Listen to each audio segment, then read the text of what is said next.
Welcome back. Retailer Pick n Pay says its financial position has been impacted by South Africa's lockdown measures, but with so much uncertainty right now, it has no way to predict how its financial year of 2021 results will be affected. The group has published its financial results for the full year ending 1st of March this year, showing a 4.7% increase in trading revenue on a year's period ending February 2020. This turnover jumped to 89.2 billion rand for the year, and in 2019, it was at 85.2 billion rand, with trading profit up just 8% to just over 3 billion rand. So profit before tax was at 1.87 billion rand, up from 1.76 billion rand last year. Despite these gains, profit after tax declined by 11.5%. So for more on this, we're joined by Pick n Pay CEO Richard Brasher. Thank you very much for coming through, Richard. Yeah, good afternoon. Well, firstly, your performance didn't smell of any downside effects. But in your statement, you say that the 4.7% increase reflect the group's financial performance before the lockdown. How did this happen, given what was happening before and during the lockdown? Yeah, thanks, Colin. I think there's been a bit of misunderstanding. Our financial year ended the end of February, which is pre-COVID-19 and pre the lockdown.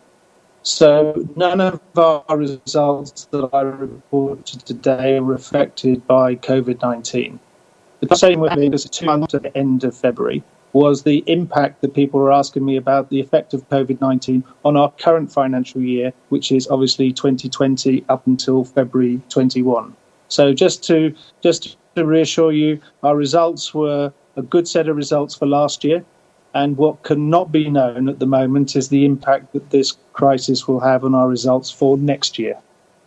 So at the moment, can you tell us about the decision of the board regarding whether or not to pay the dividend? Yes, I can. I think we've taken always a very prudent view, conservative view about how we run our finances. The full year result, as you mentioned, was up 6.5% at group level, 15% up at South Africa level for our company. And we felt that given the liquidity challenges that I think the market will face, all we've done is said that we would defer a decision as to whether to issue dividend. We explained to shareholders this morning that the dividend that would have been paid at 1.3 times cover would be paid when we were more confident in the situation as COVID-19 and the crisis progresses. And therefore, we will report back to shareholders in October. And should the conditions be appropriate by the time we reach October, the money that we put aside for the dividend is still in the group. So this is just a prudent approach to financial management in these uncertain times. Right. So what's Pick n Pay's position regarding job security at the moment? Look, the company has got good liquidity. We're well funded. We have no long-term debt. We pay everybody who works for us on time. We pay all our suppliers on time. So there's no challenge in terms of the operations of the business. But a lot of companies will appreciate that in these uncertain times, people have to be more prudent. And therefore, it would be imprudent to give cash out to shareholders whilst we were considering the position of liquidity in the long term. So no one ever. We're very comfortable being a first responder in this country. The fact that we have essential status, that we open every day to help feed the nation, is a real privilege for us at Pick n Pay. And I think that my team are doing a very good job, and I also appreciate everyone's tolerance of the situation in these difficult times. Looking at the predictability of your results, how do you think the inability to trade in alcohol and cigarettes will affect the outlook of your results?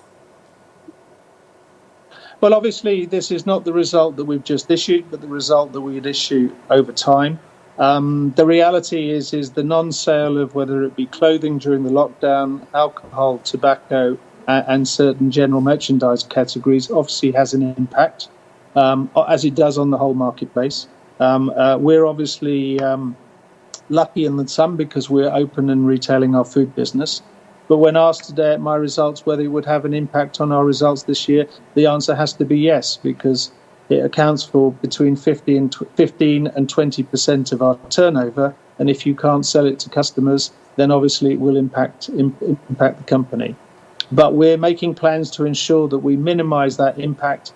And obviously, assuming that we progress the way we have been, we will get to a better lockdown stage, which will enable us to sell more of those items in the future. So how has your company benefited from the value-add products and also this smart shopper? Has that activity on the side been able to boost your trading? Well, last year we were very active with our smart shopper. It's very popular for customers and they use it very regularly. The participation has been higher this year than last year. And we've issued people a lot of great coupons. We issue about 4 billion rands worth of personalised coupons to members of our Smart Shopper Club. And they can also gain Smart Shopper points if they shop at BP petrol stations, and indeed if they had a Time bank account, which 1.5 million people do now. They would get double points in our stores when using the card. So it's a very important tool. It's been voted South Africa's favourite loyalty scheme now for the last 7 years. And it's a good contributor to helping customers save money shopping in our stores. All right, so perhaps before we let you go, on the side of compliance regarding your staff and also looking at taking care of the customers in as far as the health and safety procedures are concerned, how is Pick n Pay doing that? Well, I think we've all learned very fast and we can always learn more. But I think that people have done an extremely good job. We work very hard on the issues to do with personal hygiene, social distancing. All of our staff are screened every day they come to work, as indeed do I. We end up filling in a questionnaire and we end up having the ability to be safe. We've issued all of our staff with masks. We put screens in our stores between the checkout operators and the customers so that both parties can feel more comfortable. We have an extreme hygiene routine in our business. And if there's any evidence of people feeling unwell, then we do isolate the individuals. We help them get to their homes, and we make sure that if they are ill, that they are attended to. We also then trace people that they've been with so that we can make sure that if people need to be quarantined, they'll be quarantined. So our mission is to stay open, stay full, stay safe and stay working. And that can only happen, obviously, with the support of our customers, but also the great support that we've. All right, Pick n Pay CEO there, Richard Brasher, getting cut off. But fortunately, we had actually come to the end of our interview with him concerning Pick n Pay results that have been released today.